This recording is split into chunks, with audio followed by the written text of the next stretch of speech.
Inquiry Chairman Desmond Fennell probes the underside of the fateful number 4 escalator at King's Cross Station.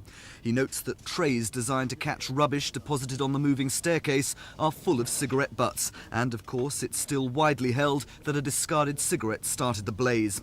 Today London Underground banned all tobacco advertising, and an MP is calling for a smoking ban on British rail stations served by tube trains.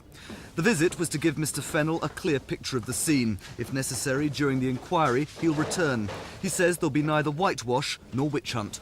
The terms of reference are simply these. First of all, to establish the circumstances of the accident. Secondly, to deal with the causes. And thirdly, to make recommendations so that we can do the best we can to see that a tragedy of this proportion never happens again. Even at this early stage, a Labour MP is saying that as a member of the Conservative Party you can't be impartial. How do you react to that? Well, I'm disappointed that he should have said that. It seems to me that it would be a very sad day for the democratic process if a person who happened to belong to one of the major political parties in this country was disqualified from sitting at a judicial inquiry.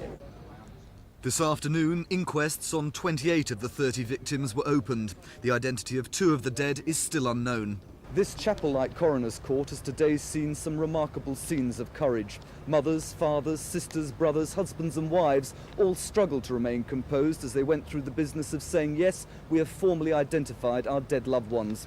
Among them, Regina Singh, who could hold back her tears no longer once she'd been told she could bury her brother, her sister and her 7-year-old nephew. The family's lawyer was in court.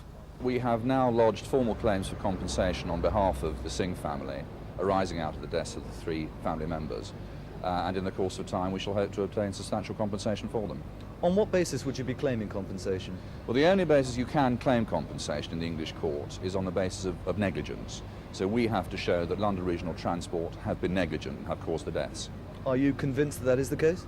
Well, I think it's a little premature without knowing the outcome of the inquiry. My own view is that I would be very surprised if the inquiry didn't point to some areas of neglect by LRT. So many witnesses were there, the hearing had to be held in 3 sessions. The coroner, Dr. Douglas Chambers, said afterwards it was the most solemn occasion he could remember.